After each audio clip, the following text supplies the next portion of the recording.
Hello, my friends. Sorry, running a couple minutes late here, but get on here. I was just texting with Tyler. Should be on and happen in a minute. Happy New Year, everybody. First live of the new year. Very exciting. I've moved into a new spot here for a few months, so I've been getting the studio set up, dealing with hardware and Ableton and Pro Tools and syncing things and latency and all kinds of nonsense. But it'd be great to have Tyler on. I chatted with him a bit last night. I see him on there now. Get that request in. There he is. Hey.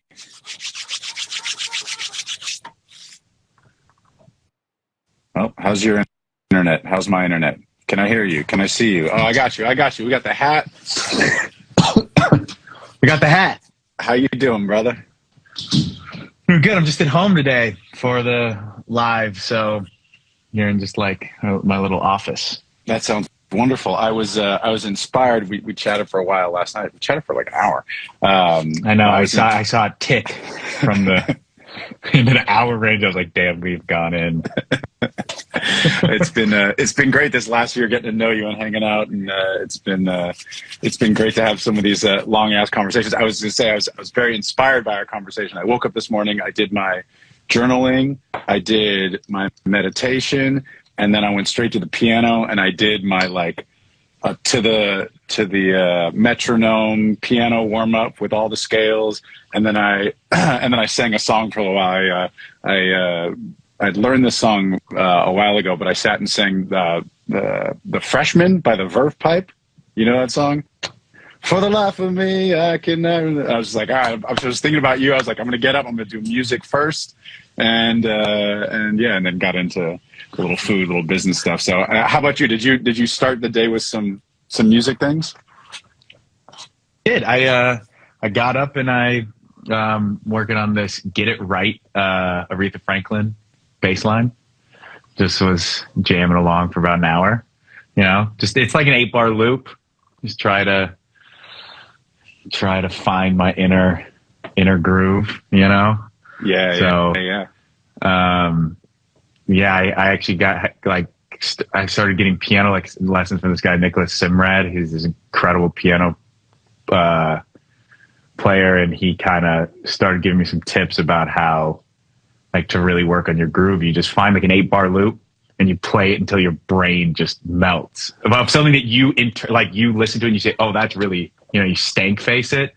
It's not about learning it. It's about just playing with it for an hour for days on end. And the next thing you know, you're starting to hear what it is that's the difference between just the part and then the real feel.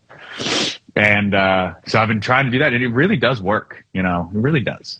Just kind of sitting on a groove for an hour, you start to really hear stuff in the players, drummers, everything that you're like, wow, listen to all that, So it's great. It's a really good little tip. That's cool, man. Well, I think it would be cool. I guess it's funny we had such a great long conversation last night. It'd be cool to fill people in a little bit on what the intent is. I mean, you and I were both talking about, and it sort of hits on some questions people were asking, creative approaches for 2023, things you guys want to do differently, maybe things we'd leave in 2022, things that we want to pick up and do more of in 2023. You and I were talking about kind of the idea of getting in, as I call it, getting in the mode where I'm consistently, I'm going to sleep thinking about things I'm working on. I'm waking up playing music, and it was cool to hear that you're doing a similar thing. And, there's so many ways to do it. I feel like so much of how I think about this stuff is I just want to I want to learn new things and stay inspired. What is the thing that, to talk to me about, maybe you'd say again, I know we talked about last night, but for the people that enjoy these conversations, what is it that prompts you to want to get up in the morning and play some music or learn some things? Why are you doing this? How are you thinking about it? What is the purpose? Where's your head at with it? I find myself very attracted to the idea. This is easier said than done, but I'm very attracted to the kind of person or the idea of just working on fundamentals So if somebody came to me and they were like, I want to learn how to do this, and it's just like a basic thing in cooking or anything, you know, any sort of art form, versus like, I want to be the best in the world, I'm much more like attracted to that. Like, oh, what is that little intricate detail of that you're excited about that's very like based on fundamentals, than necessarily getting caught up in this giant dream that I think it's so exciting to see people who just kind of are focused on the fundamentals and then they achieve that dream. And I do think it's important to have those big dreams, but I just love the idea of like kind of chomping away at stuff. And I know for me, I was always around musicians that just were like, you know, so many people around me were so good at music, and I was so focused on trying to get my music heard and being that I wouldn't like woodshed it. You know, I wouldn't just sit there and just grind it out as much as them, because I would be writing and trying to, you know, figure out like the business side and trying to get in rooms. There was just a lot of thought put into that, which is so much of being a producer. It's not that singular thing. That now that I'm in a position where it's like, I learn a new chord progression, I hear something inspiring, I actually feel like I can apply it directly to music that might be heard and affect people's lives. And that is really inspiring to me, knowing that I can learn like, oh, I'm going to learn this bass line and be inspired by it. And it's not just going to be like this abstract idea of like sitting in my college practice room where you could end up learning such vast material, but it might never connect. And for me, that was really important for me to know how I was going to connect. So I kind of tried to connect through the art of writing songs and that kind of thing, not as much becoming proficient at keyboards. But now that I kind of have a platform and I'm working with people who have platforms, the idea of continuing to perfect or not perfect, but like really get better at keyboards just is so exciting to me, because I also see how when I do practice or when I do learn, it just instantly connects to then like, you know, you go in the studio, it just comes out, and it doesn't come out in a forced way. It's just natural. It's just like, and that's so, and I think that's just so fun. And I just love that idea of, instead of keeping my eyes on these big, lofty ideals, I'm really trying to bring it down to earth a little bit and be like, how can I just work on fundamentals and stay fundamentally sound? Kind of, you know, like very much like an athlete in that way, you know, just staying sharp. And I think that it is really important for me to know, though, why. I've always wanted to know why I was doing that, and now I feel like I have that why,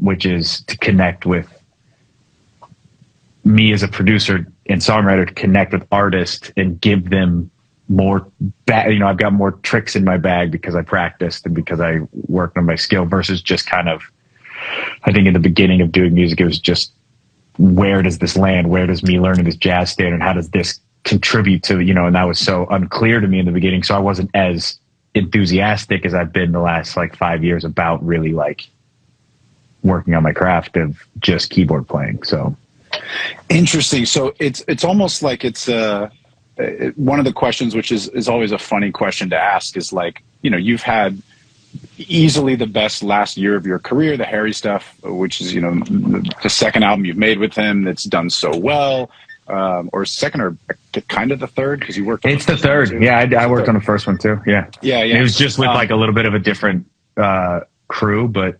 it's been pretty similar people the whole time. Yeah. So yeah. And you've gone obviously deeper and deeper with a small group and had such success in the Grammy nominations and number ones. And it's interesting to see, okay, you do all that. What does someone in your position do now that you've reached one of hopefully many career peaks? And it sounds like going back to basics and finding things that are exciting and diving in sort of a simple way is the result of that. You know, you and I were talking about it last night too. Like, there's so much of what we all do as like in the pop music realm. You know, we know like all the chords and all the words that people might use. So, you know, learning really fancy. It's not like really fancy new things. It's like, what is it that we can do to make us better at our job? It's not like we're trying to get more virtuosic at things. It's more like, Yeah, it's more what can we get more fundamental. It's a weird, psychologically it's a weird thing. Like get closer to our own hearts or something. I don't know. I don't know how to think about it. Yeah, I think it's about removing the obstacles that now might come up for me between when I sit down and I start making music and it sounds like, uh-oh, this is something an AI could make, versus, oh, now this is starting to feel actually really human and emotional. And I think that kind of distance really does come down to skill to some degree. It comes down to a lot of things, but I think that it's helped out when you have some skills under your belt that are fresh and new, not just like, oh, I learned Blackbird when I was 14 and thus here it comes, open E string right. and thing like, no, I already have that. So let me learn a new thing, like completely brand new, completely novel. And that I think does eliminate a little bit of that. I think maybe just time that it takes sometimes to make something feel fresh. So, to me, yeah, it's funny too, because if you learn Blackbird at 14, you've probably played it the same way for a decade or two. But if you learned something 2 nights ago, even if you learned it perfectly, all of a sudden you're in a session, it's a different tempo, and that little rhythm that you just did in a different key in a different place, all of a sudden you're exploring it and creating as you go. That's really the inspiration translating to creativity. Yeah, I do think there's some sort of like internal shelf life that we have on ideas. You know, like we know when an idea feels a little dusty. You know. Hey, does anybody like these chords? They haven't landed yet in the last 14 years, but we just try them again. You know, versus like that. I feel you. Yeah, go. Sorry. No, I mean that's it. That's you go. I play so many things the same way. There's a great Tom Waits quote, which I probably butchered on here before at some point, but it's something along the lines that somebody asked him, why does he play all these crazy instruments? Because, you know, Tom Waits was an amazing jazz and sort of almost like bar blues pianist, great songwriter, amazing voice back in the 60s and 70s. I don't know when he exactly started, but I think of that like Nighthawks of the Diner 70s era. And then at some point he just started veering further and further away using all these crazy instruments. And somebody asked him, why do you use all these crazy instruments? And he said something along the lines of, your hands are like dogs going to the places they know, that once you start playing the same instruments, you know, playing becomes like in the hands, not in the heart, or something like that. And he's like, that's why I'll use a bassoon or a waterphone or something else, because the music is in my being, but I don't have the like muscle memory of playing the same shit over and over. And I feel that so much. That's one of the big reasons I like learning new stuff, is just like, I wouldn't have put the little syncopation like that in the way that James Brown's guitar player did. And so I had to learn the upstroke is in the one spot. And then my brain just does different stuff when I'm programming drums next time or doing something else. I just need something to just take me out of that consistency. Yeah. And I think that kind of thing that you're saying, that's found through just fundamentals. That's what I really love about music, is that it's just actually just a bunch of fundamentals that then gets tied up into this whole idea of like how it's consumed and how it fits into the zeitgeist. And there's so much to it because it's an art form, but it's still all built on like just, you know, rhythms and harmonies that were discovered, that in order for you to know that they exist, you have to do some digging. And pretty much everyone, and you know, I actually there's a guy that I've been hanging out with a lot. His name is Ramil. He's like a really good producer, and he said to me once, he was like, I do this for a living, so might as well like work on it. And I was just like, I love that. Like, he's like, I get to do this for a living, so might as well, you know, try my hardest at it. He said something to that extent, and I was like, yeah, I really love that. Like, that's really simple. I love that. I love really simple things. Like, just go learn something and be excited about it, and then go make it with people that you click with.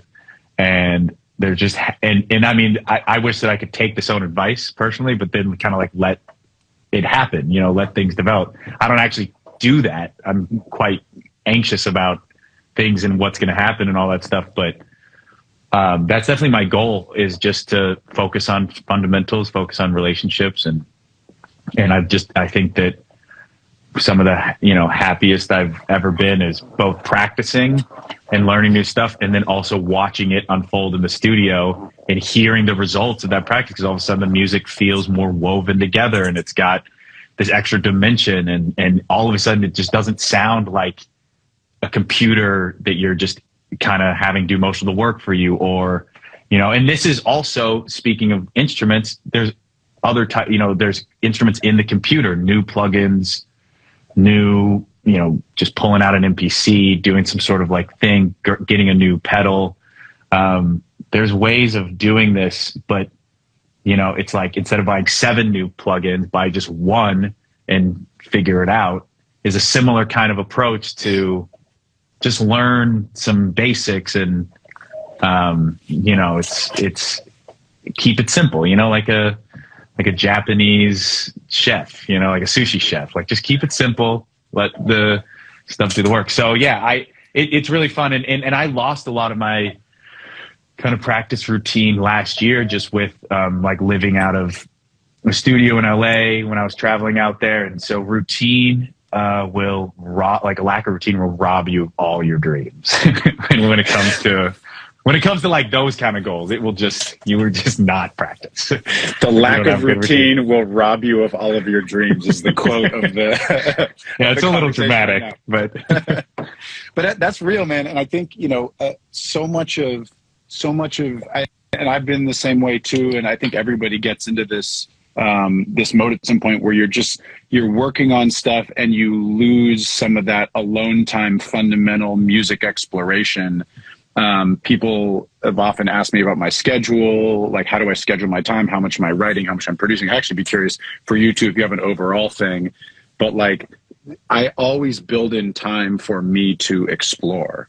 And I try to do that a little bit in the morning, but I often will give myself full days to do that where, you know, and it takes a certain amount of discipline, and sometimes I'm not perfect about it and I waste a bunch of the day, but like, I'm going to go in and I'm going to learn, you know, I didn't show you, but when we were talking last night, I was like, here's my creative to-do list. And it was like, learn the string intro on this Sam Cooke song, learn Prince, How Come You Don't Call Me Anymore. Like, just give me things like, this song is cool, I would love to learn this progression, I'd love to learn this vocal part. And I give myself time and just learn stuff, because that's where all of us started. I mean, when we were, whether we were 10 years old or 20 years old or wherever, when we were first starting out making stuff, so much of it is, I want to learn what they're doing here. And then I want to do it through my fingers, through my voice, through whatever it is. And I feel like that's such an important thing to continue to do. Otherwise, you get robbed of your dreams. Otherwise, you get robbed of your dreams. Exactly. Well, so there's a bunch of questions. I feel like we're sort of touching on some of them. I know that, you know, I haven't had a ton of producer-writer conversations on here, and I want to start having more, and I'm probably just going to ask you to come back and do this all the time. And I appreciate you taking the time. There's a lot of questions about sessions, about prepping for sessions, about relating to artists, about working with multiple writers in a session.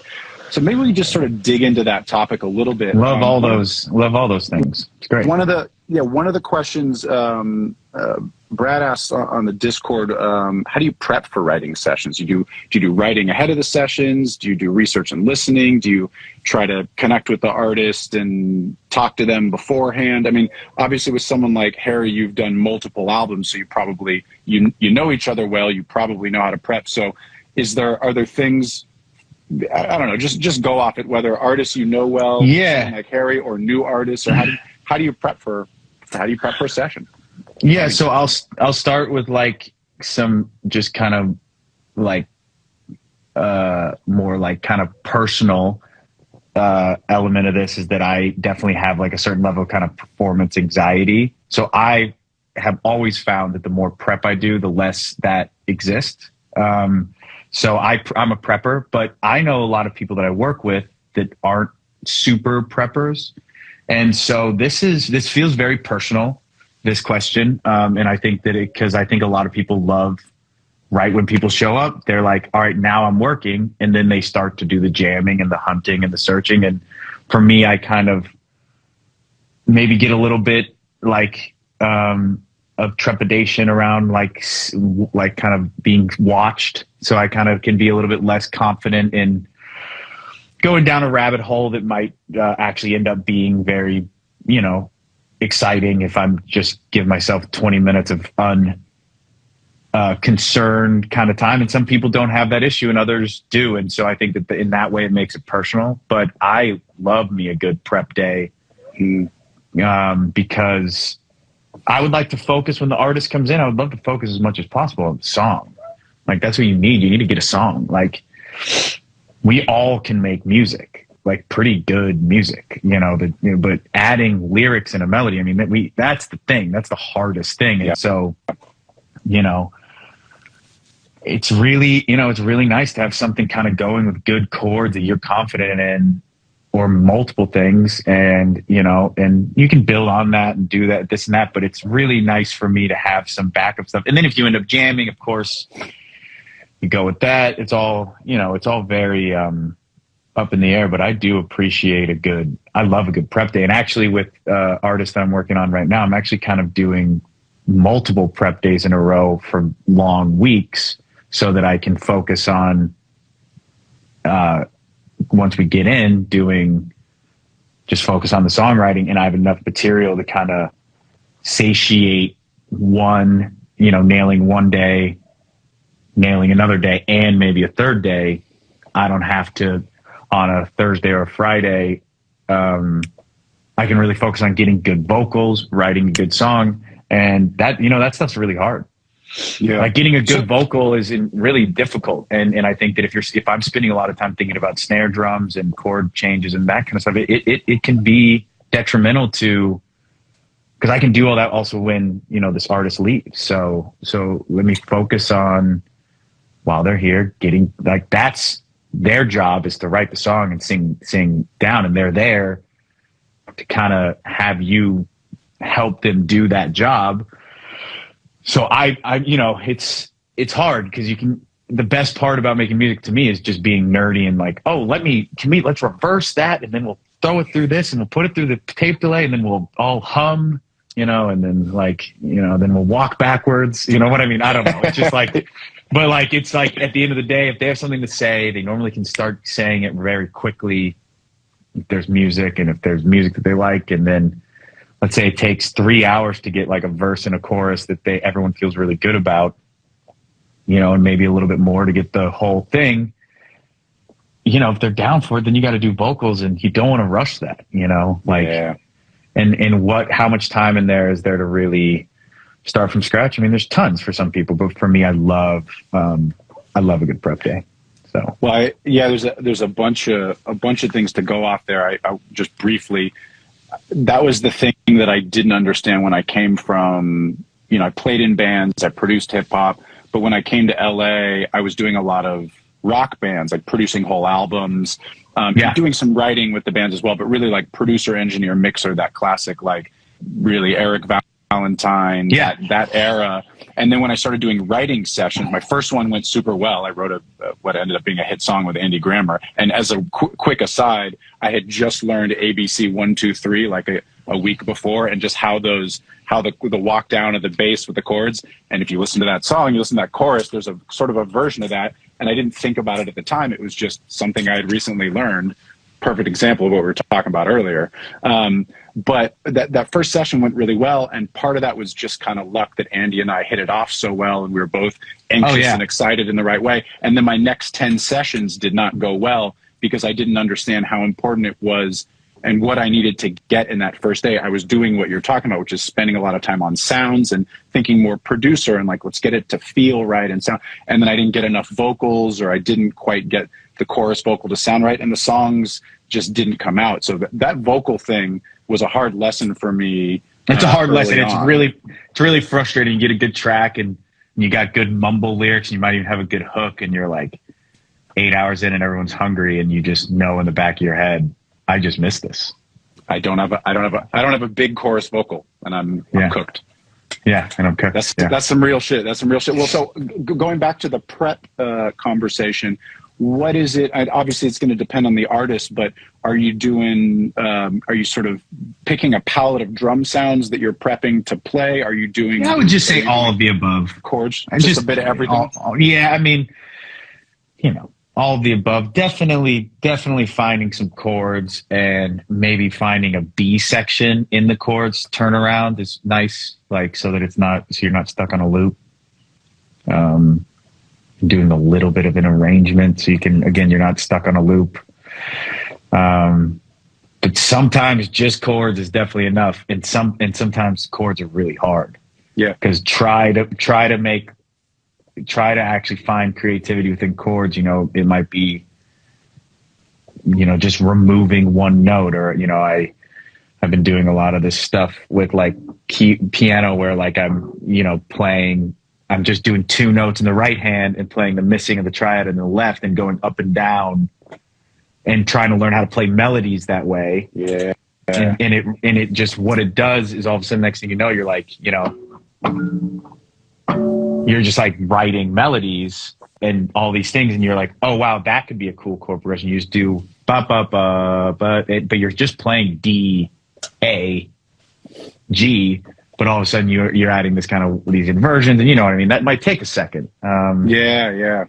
Or it might only strike in the morning when you're not kind of thinking about it or whatever it is, you know? So if I just have that, I'll call it early. I'll go home and, you know, hang out with my dogs and my wife. So, you know, but definitely having something in my back pocket's a nice feeling for sure. How do you prefer to have a configuration of a writing session? Again, all these things depend on artists. Do you like? Oh man, such a good question. One-on-one? Do you like a third in the room? Do you like? I love a 6-person. Yeah, no, people there are. Yeah. But.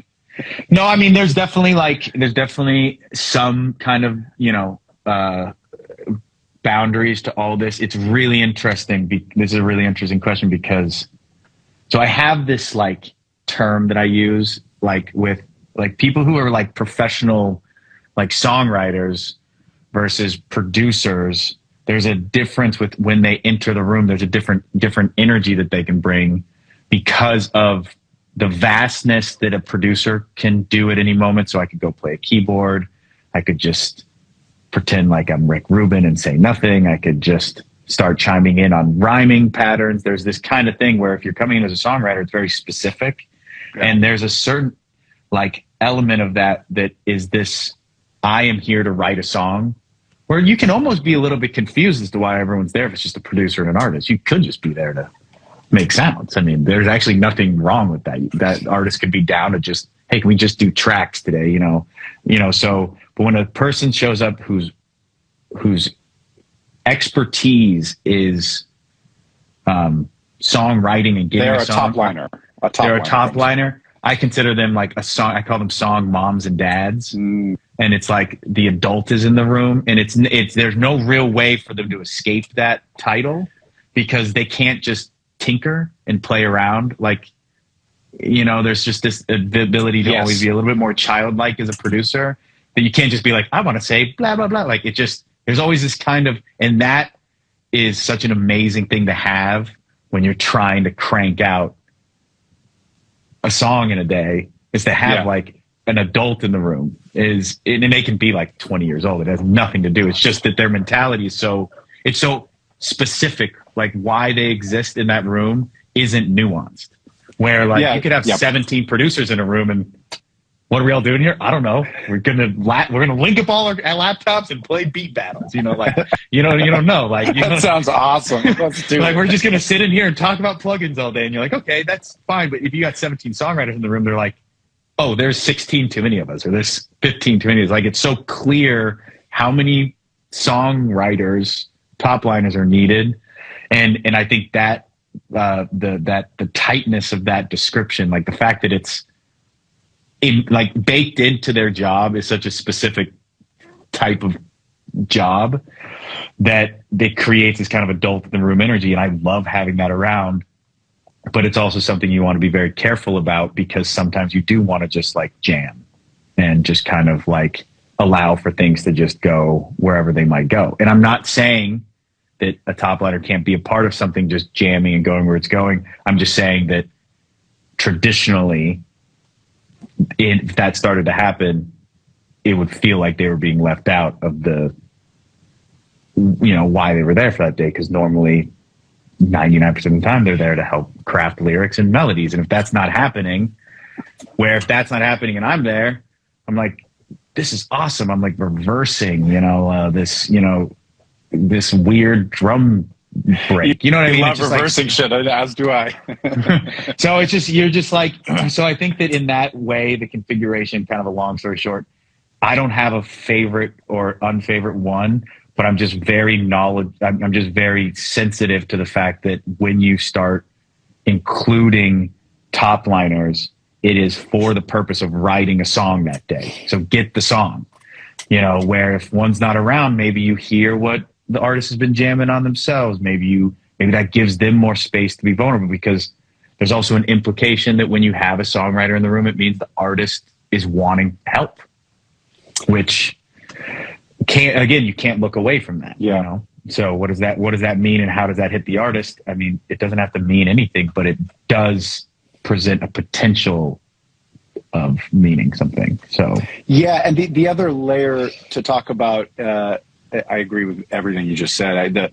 The other layer to talk about is top liners that have relationships already with either, there's a lot of people that top liners that will come in combos that, like if you're writing with an artist, oftentimes it's like this artist loves this person and they have 100%, very common. And they write lyrics together. And that's sort of advice for a lot of people who are just songwriters. It's like the relationship with the artists is really paramount. And there's people that, are so good at that.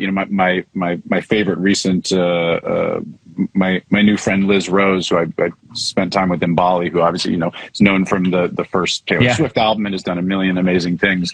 Like hanging out with her, she's a top liner who gets in the room. She's just sets such a I've worked with her. It's crazy. She's such a comfortable, sweet vibe.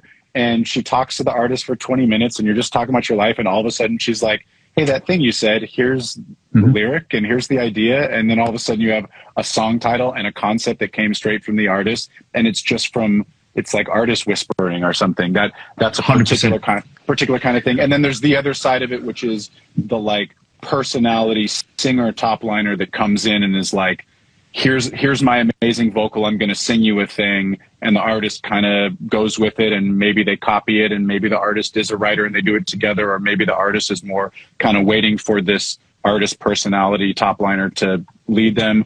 There's sort of a few ways to do it, but the type of relationship that the top liner has with the artist, with the producer, whatever, adds a layer of complexity that can be really, really interesting. And then I'd say the best top liners, if they're not writing for pitch, the best top liners are the people that come in and just like whisper the artist into being vulnerable and, getting the best out of them in a way that a producer does a lot of times, but they have a more, like you said, it's this more specific tool, like a lyrical, emotional, vocal thing.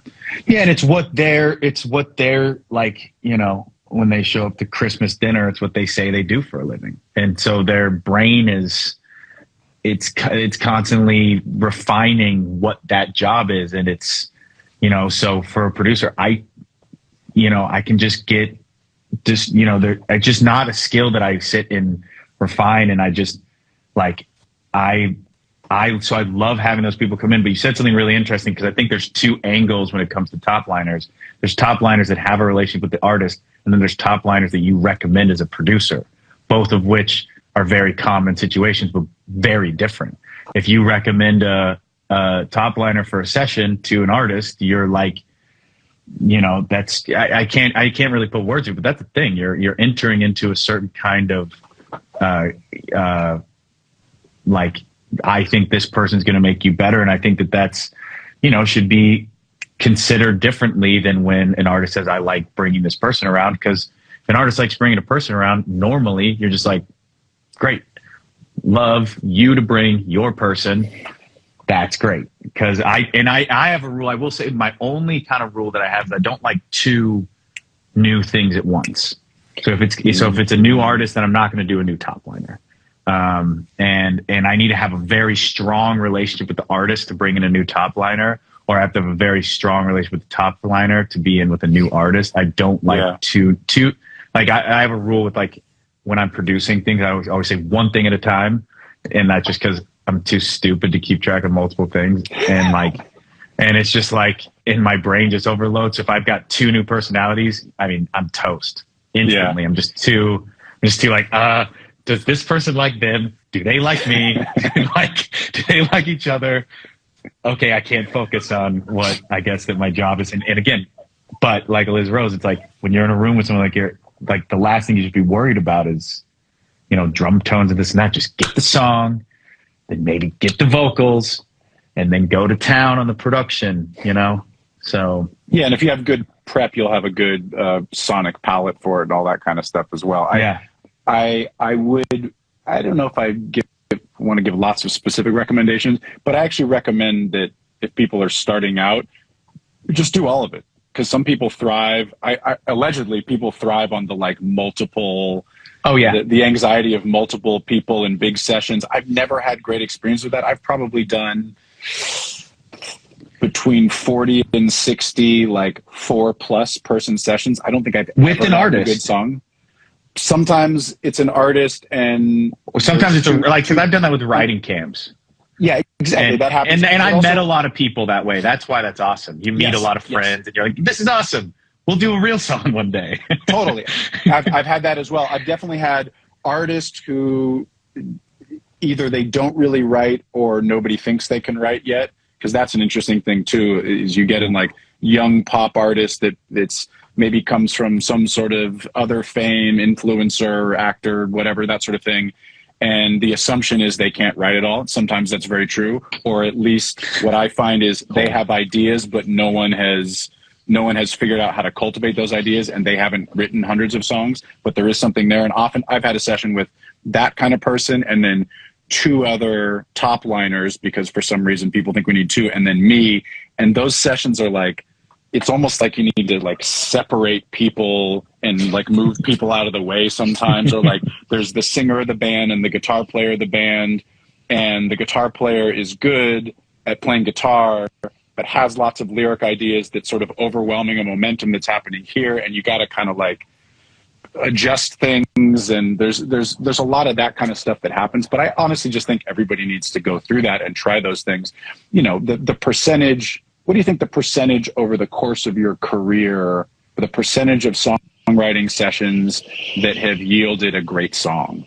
Like what percentage of the time is it? I think we talked about this a little bit. It's like the batting average thing. Yeah, you don't have a ton, but I mean, just from me in my career, most of the stuff that is like clicked and connected is just like pretty solid relationships, and definitely people like me being like pretty comfortable. And in that situation that you just described of the guitarist that's really like bringing up some stuff that like make my eye twitch a little bit. And I think that I think starting out, do everything you can, because just, again, then nothing is objective. But for me, I know I'm gonna just be like, I can't wait for this to be over and go have a nice, you know, breakfast burrito for dinner. But like for now, I'm not gonna try too hard, because this isn't my zone. Like I can't, that guitarist is, you know, or whatever that person is saying lyrics that I know aren't good. And I don't have necessarily better ones, but I just have that instinct, and it just feels, I've tried to, you know, let me massage and put the jello in the clay and let's put it all together. And I just like, it just is like too much of a losing battle, in my opinion. That some days you're just better off just, you know, like going and watching Avatar 2 than, you know, sitting there and trying to get this guitarist to like. Have you seen it? Is it good? No, I haven't seen it. I've got a feeling that it's not very good, but I didn't love the first one. You know, I always say it's just Dances with Wolves, but like alien form. But blue 3D aliens. That's pretty tight. Blue 3D. I don't know. I bet it's like a solid between, like, if I was like Anthony Fantano, I bet it's a light 5. It's a light 5. Yeah, does Fantano do movie reviews? No, it doesn't. But it'd be cool. It is? I'll smoke a joint that'll maybe last me 3 hours, and then I'll go watch the movie, and that'll be worth it. That is. I mean, it does seem like it's worth it on like a really exciting screen. So I'm gonna give it a shot. Actually, we mentioned it last night. Somebody asked about smoking weed and Yes. working, and I thought it would be a cool conversation because I know give me your thoughts, or give me your history, or talk about it in whatever way you want. I have a bunch of thoughts too. Yeah, raised kind of relatively kind of straight edge, like the classic WASP, American family, and like, so things like drugs were looked down upon, but not necessarily because my parents themselves never did drugs or that they never had sex before marriage or all those things, but they just thought that now is a good time to become against those things after I've done them all. Yeah. But like, so, classic parent, no shade. But it just kind of, when I started smoking weed at the end of college, it just, I don't know, it just like I would sit down at the guitar and it would just be like screaming all this like angst and there was all these angles and just the music. And I remember being at like 2009 Coachella and listening to Grizzly Bear and being like, oh, heaven, yes. and just things like that. And then for me, 10 years down the road of kind of wake and bake and go with weed. I always say it uninvited me to the party. So and if anybody knows what I'm talking about, you know what I'm talking about. Like if weed all of a sudden stops being fun, it's really not fun. Like it's deeply upsetting to be high and not want to be high. Like you're like, why am I thinking about like that weird conversation I had with that friend of mine on our senior year cruise to fucking Mexico? Like, what is this? Like, why am I here? Like, why am I time traveling to all my guilt? And just so. Anyways, I don't anymore. But I think that it was a very beautiful thing for me. And I think everybody, I think it's really interesting how like not that many people smoke as much, like people don't smoke as much weed anymore because like legal. I think that's an also interesting element to all this. I think people just like doing illegal shit, but I did recently though. I do have a good story about weed. I was at a friend's house, and I'm a big sucker for like fizzy drinks that taste like grapefruit, and so I grabbed like one out of the fridge and it was super good. And I was like, oh, this is so great. And there was one next to it. And I had liked that one before so much that I didn't look at the next one, which I should have really thought about it because it had this weird opening. Like it just was like a little bit harder to get into. It had like an extra layer. You had to like pull like a tab and it felt like there was like a safety thing to it. Like yeah, it's child really safety on it. Didn't care because I just wanted that grapefruit fix. Yeah, chugged it as fast as I can chug anything. Next thing I know, I was like sitting in an In-N-Out line, and instead of ordering one burger, I ordered two out of the blue.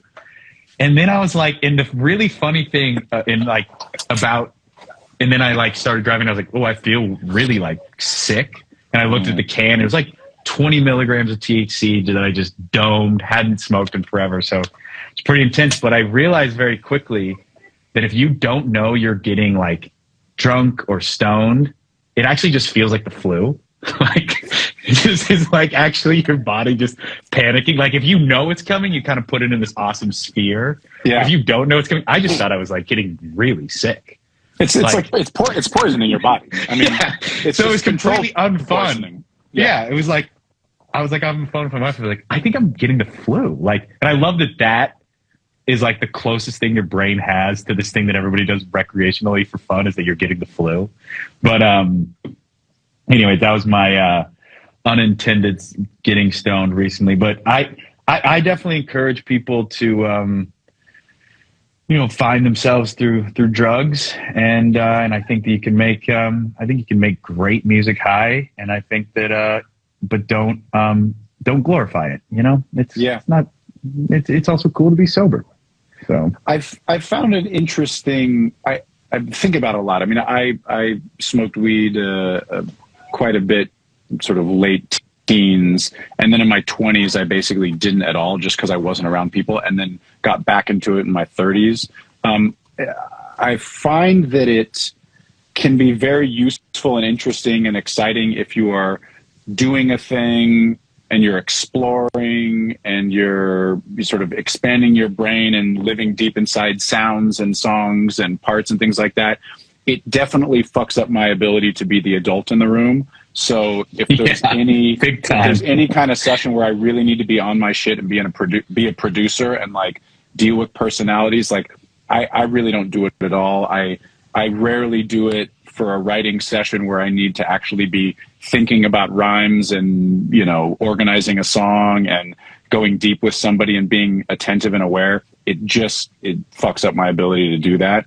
I also think that we're in this weird time in the culture with sort of like the Joe Rogans of the world, people that are glorifying marijuana use, but it's coming from people that are so like hyper achieving, need to do shit all the time, that having some weed kind of calms them and makes them sweet. I don't think that's the effect it has on a lot of people. I think the effect it has on a lot of people is demotivating, and getting stuck kind of doing whatever you're doing. There's somebody that said a great thing that doesn't apply to everybody, but it was kind of a nice way to think about it, which is that cannabis use makes you go deeper into whatever you're doing. And if what you're doing is playing instruments, living inside a beat, making sounds, you'll just go deeper and get excited and discover new things. If this is me tweaking knobs, but if you are watching YouTube or eating snacks, you'll stay on that couch and eat snacks for hours and hours and hours and get nothing done with your life. So it's a tool, it's a controlled poison. And I've had sort of varying relationships with it over the years. Those are some thoughts about it. Some people ask questions about that. I mean, I definitely, you know, I don't have anything big. I just, you know, it's just, you know, it is what it is. It literally is what it is. That's it's like, that's the best way to, it's just, you're going to be stoned, and that's, you know, for a lot of my life, I loved that. And now I also love being sober, but, you know, I'm also older, and I don't know. I don't know. It seems like you got what you wanted to get out of it, and then you didn't need that thing anymore, and it didn't benefit you, and you were able to go, cool, this is not good for me anymore. Yeah. I mean, again, I would have kept smoking if it was enjoyable. It really did. It really kicked me out of its it just really became unfun. So yeah. Makes sense. We got about 10 minutes left, and there's like 15 more questions, so maybe we'll have to do this again. People were asking about the Jeff Basker experience. You came up under Jeff, working with him. You did it. I think you did a publishing deal with him, or something. Can you talk about just how that came about, or what that was like? Because, you know, there's a lot of people who watch these things are like, how do I want to become an assistant to somebody. I want to have a mentor. I want to, not that we'll give them strategies exactly how to do that, but maybe you can talk about that a little bit, how that came about, what that experience was like. I mean, I could talk about my relationship with Basker like pretty extensively, but just to keep it kind of brief and maybe hit on the specifics of the assistant side of it. Because I mean, you know, my relationship with Basker, that's you know, that's my story. Like, that's how you know, I was, you know, playing in bands, and I always loved, and music was my life. But, you know, I was valet parking in LA and just kind of like trying to figure out what you even how to put one and two together. And then all of a sudden I got a call from a friend that I went to college with to go be this guy's runner for a day. And when I was 24, and, you know, I showed up. Why did you get that call? What was the, how was it? So I had a friend who I knew from college who was working for Jeff's. He was the assistant for Jeff's manager. And he got the job through something, like through another friend who she got the job somehow, and at Interscope. And he was like this guy, Neil Jacobson, and shout out to Nick Groff, who is still in the business, does amazing things, manages amazing people. He called me and was like, hey, can you be a runner for producer Jeff Basker? And of course I knew his work, but I didn't know the name, which I think is, you know, very common for as you're kind of putting things together in life, to maybe not even know that, you know, not know a ton of people's names. And just, it was, and also he was at that point in his life, like I showed up day one of him working on the Fun album, like officially kind of getting into it. And And yeah, it was incredible. I mean, it requires, if you're going to be an assistant, do it right. Like, it's funny because I watched this Fantano interview with Blake Slackton, and he did the exact same thing that I did. We both didn't show Basker, like, because Blake was kind of doing it for Benny. I didn't show Basker, and I was doing it for. I didn't show Basker music. I didn't want to like engage him in music. I just wanted to be an awesome assistant, and I wanted to learn. Because and so many people are just, they're so ambitious and so eager. They don't know how to just like do the job. Do one thing. Don't do two things. Don't be an assistant and try to become the next best producer. Like, just do your one thing and do it well. And then when things naturally happen, they're going to happen. Like, and I get really annoyed when people start to like overcomplicate situations and be overly ambitious, like ambitious in a way that's like, yeah, no, of course you want to be a famous songwriter. You're a musician and you're in music. Like, it's like, of course that ambition exists, but that's not what, but like and I can't say this enough. Like, for me, it was always like, I didn't want to be a problem for Jeff to solve. I wanted to solve problems for him. So I was going to go get him dinner. I was going to go clean up the dog shit every morning and like do whatever it took. And then next thing I knew, he started naturally just being so curious as to what I did musically and everything like that, that we started engaging. And that's what it came from. It didn't come from like me going in there being like, oh, this is awesome, I'm going to get on this fun album. Like, no, I was like, I'm going to get everybody the right thing, and that's all that I'm going to do. And I think, and to be honest, it's emotionally, by the time he came around to listening to my music, he felt for me. You know, he cared about me. You know, I didn't go blazing in and just expect. So like, there was this emotional connection that even if I showed him like, which I showed him one song, he told me like, that's the worst music I've ever heard. And it was so great because like I could show him that, and that's not going to end the relationship because that's not what I am there for. And I just think so many people, they're just like, they just don't understand I don't know. For me, the value of doing one thing at a time cannot be overstated in my life. Just do one thing. Just don't try to do it great and be committed to it. Yeah. And because it's the same exact thing that I told then, like, this kid, Sammy Whitty, who I had flying out from Berkeley, who like just was on like the SZA album, did stuff on Harry, and I could just tell he just wanted to be there, you know, and I just, yeah, yes, you're the man. I love that you want to be there, but also don't forget everybody wants to be there. But what you have an opportunity now to do is be a good engineer for me, because I don't need, like, I got good songwriter friends. Like Jeff didn't need me to program shit. He had a meal. If he needed some drums, he could call Emil Haney. Why does he need me? Like, it's just like illogical to try to think that you're just going to step into a high level situation and be valuable as just, you know, it's just like, that's not how it works. And like, if it does work out for you, then like, good for you, but it's not because you like had some sort of scheme or plan. It's just because it worked out. Like, and I watched Sammy go, like, really listen to that and just focus on engineering. He engineered the whole Fine Line album for Harry, and now he's off doing things. And I just I just think if you're interested in becoming an assistant, don't be so schemy about it. Just know why you're there. You're there to be around good music. And if it doesn't work out for you, if you don't end up getting cut, you're probably going to be way better at music just being around people really doing it one day than if you just and stop.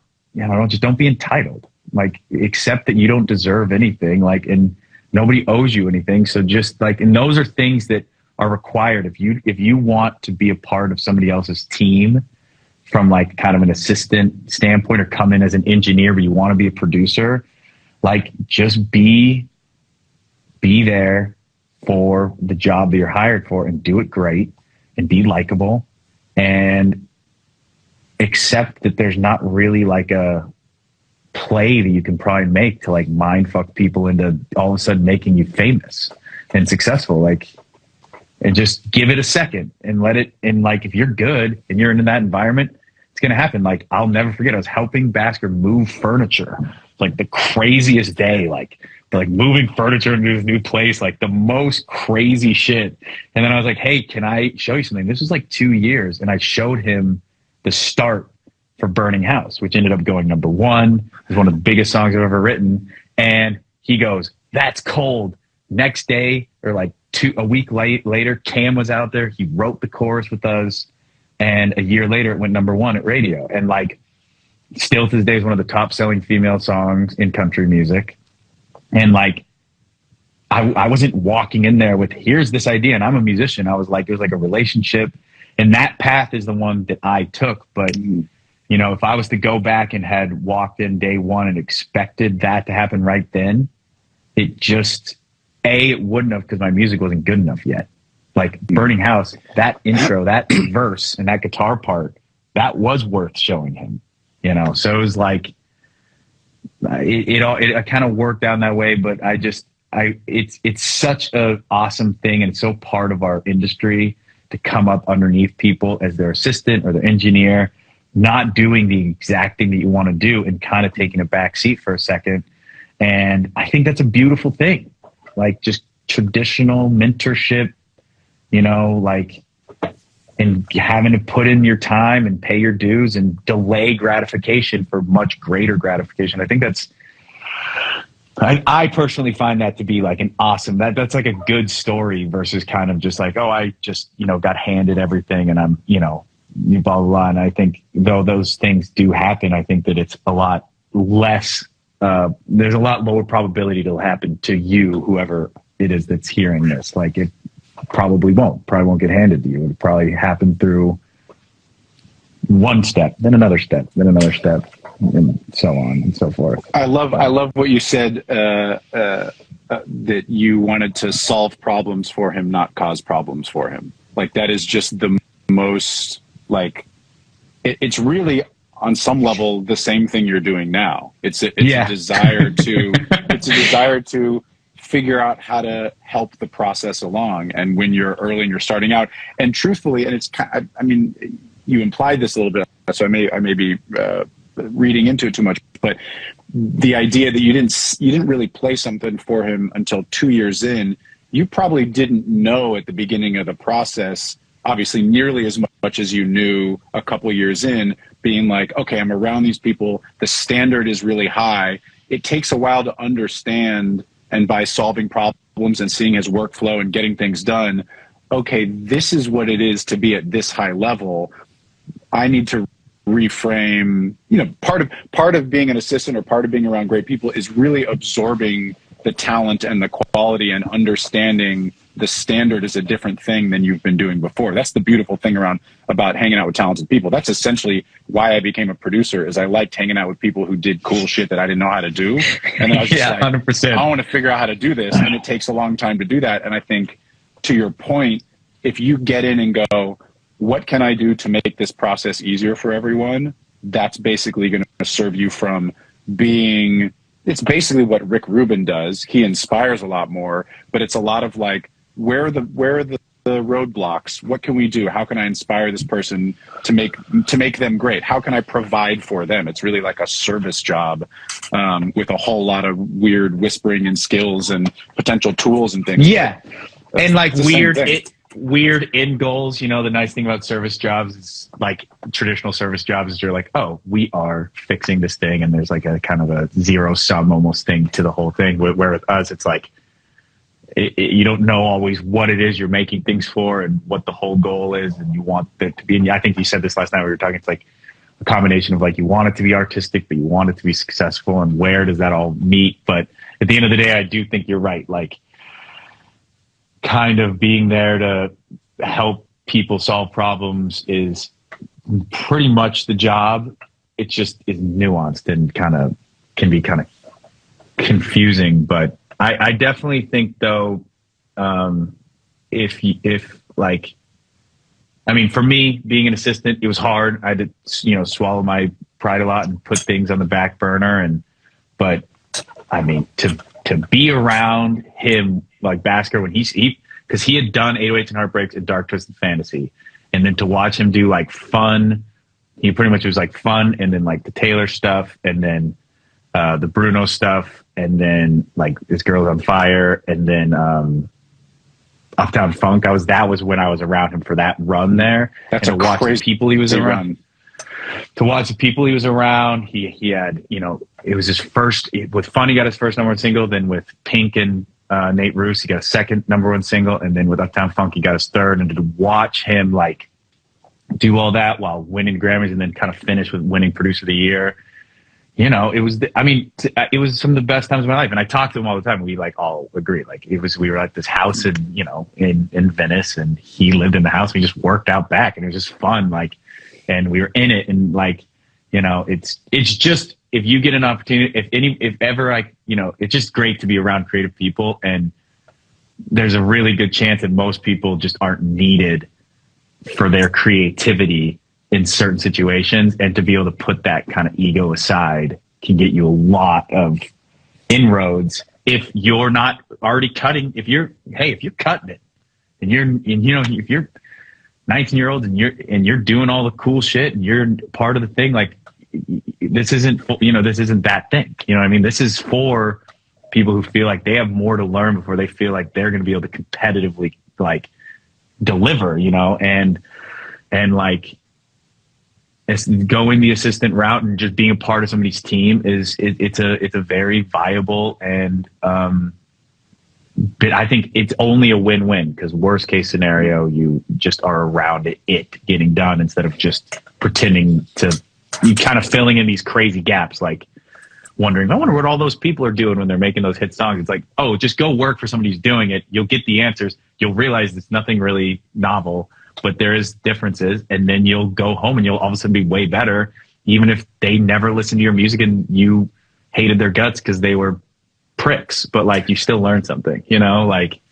So Witch Basker, by the way, was very sweet, man, and he treated me like really awesomely. So he was not one, but people can be, but they exist out there. They exist. Well, I think we should do this again and dig into the other 10 questions and go deeper on all this stuff. We've easily and quickly blown through an hour, which is awesome. It's always great to talk to you, my friend. I know people appreciate these conversations and try to this is great. More writer producer talk too. I think is there's a lot of people that get a lot out of these. So I appreciate you. Yeah, of course, and I'll see you in LA, man. I'll hit you. I'll be there soon. Yeah, you better get out here. You got to come see this new spot, and we can have a day of just nerding out on sounds and play some chess and do all of that. Yes. Goddamn Danish opening. It's so good. It's so exciting. You're so annoying. You demolished me. We're learning together, my friend. We're learning together. It's great to see you. Love you, brother. Yes. And see ya. We'll see you very soon. All right, bye. Bye, guys.